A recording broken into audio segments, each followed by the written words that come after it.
कभी सोचा है कि सच्ची एकदम गहरी वाली शांति और आज़ादी का एहसास कैसा होता होगा? आज हम एक बहुत ही पुराने ग्रंथ अष्टावक्र गीता की गहराइयों में उतरेंगे। एक ऐसा ज्ञान जो हमें इसी भीतरी आज़ादी का एक बिल्कुल ही अलग रास्ता दिखाता है। चलिए, इस सफ़र की शुरुआत एक बहुत ही बेसिक सवाल से करते हैं।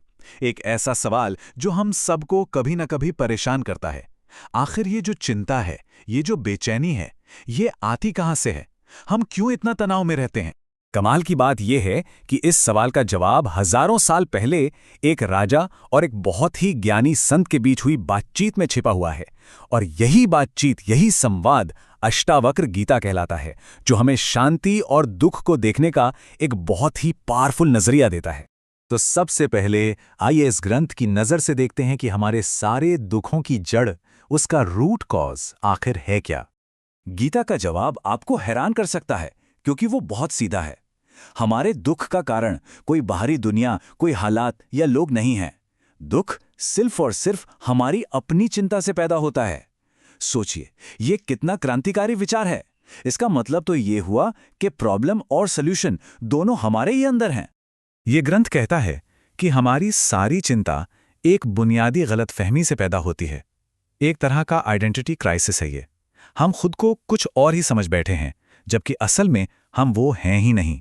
और यहीं से शुरू होता है सबसे बड़ा सवाल, मैं कौन हूं?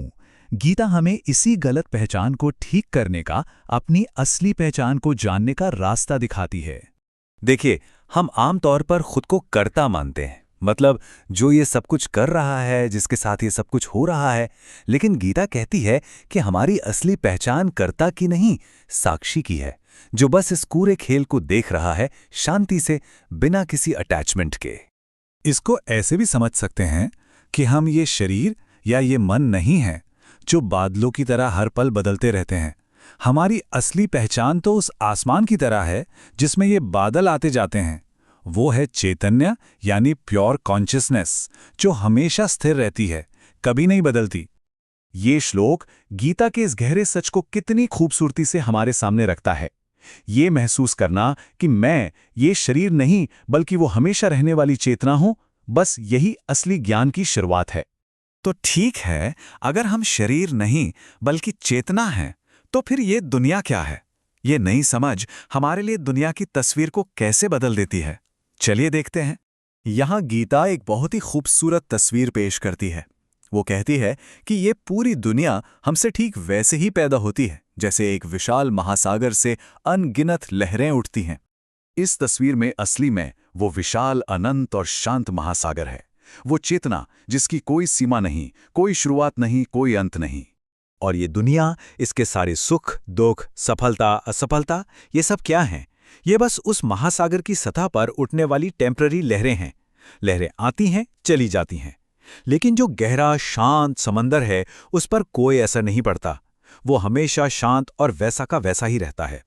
तो सवाल ये है कि इस गहरी आज़ादी को, इस शांति को महसूस कैसे किया जाए? गीता इसका रास्ता एक शब्द में बताती है, त्याग। लेकिन ठहरिए, यहाँ त्याग का मतलब घर बार छोड़कर कहीं चले जाना नहीं है। बिल्कुल नहीं। ये कोई बाहरी काम नहीं है, बल्कि एक भीतरी बदलाव है। ये चीज़ों को नहीं, बल्कि चीज़ों से अपने लगाव को त्यागना है। ये मैं कर रहा हूं वाले ईगो को छोड़ना है। ये मुक्ति की एक 3 स्टेप वाली इंटरनल प्रोसेस है। पहला कदम, दुनिया की चीज़ों के प्रति अपनी पकड़ ढीली करना। दूसरा, मैं करने वाला हूं और मैं भोगने वाला हूं वाली भूमिकाओं को छोड़ देना। और तीसरा और आखिरी कदम, बस शांति से अपने असली आनंद में, स्वरूप में टिक जाना। तो जब कोई इस समझ को पाल लेता है, तो उसका जीवन कैसा दिखता है? एक ज्ञानी या मुक्त इंसान का स्वभाव कैसा होता है? ऐसा इंसान इच्छा और नफरत से परे हो जाता है। उसके लिए सुख और दुख, सफलता और असफलता सब एक बराबर हो जाते हैं। वो काम तो करता है, पर नतीजों की चिंता नहीं करता। वो हमेशा शांत, हमेशा संतुष्ट रहता है। कमाल की बात तो ये है कि उसे मुक्ति पाने की भी इच्छा नहीं रहती। उसका जीवन बस बहता है, एकदम सहज, जैसे हवा में उड़ता हुआ एक सूखा पत्ता। और आखिर में ये श्लोक इस पूरे ज्ञान का सार बता देता है।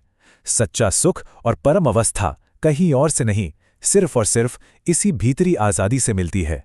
ये एक हैरान कर देने वाला लेकिन बहुत ही गहरा विचार है कि एक मुक्त इंसान दुनिया को देखता तो है, पर असल में उसे देखता ही नहीं। वो लहरों के खेल को देखता है, पर हमेशा ये जानता है कि वो तो शांत महासागर है। उसकी पूरी नज़र ही बदल जाती है। अष्टावक्र गीता का संदेश यही है, बाहर कुछ की बदलने की जरूरत नहीं है, सिर्फ अपने अंदर की एक समझ को बदलकर पूरी दुनिया बदली जा सकती है। तो हम आपको इसी अंतिम सवाल के साथ छोड़ते हैं, बिना कुछ भी बदले सब कुछ कैसे बदल सकता है?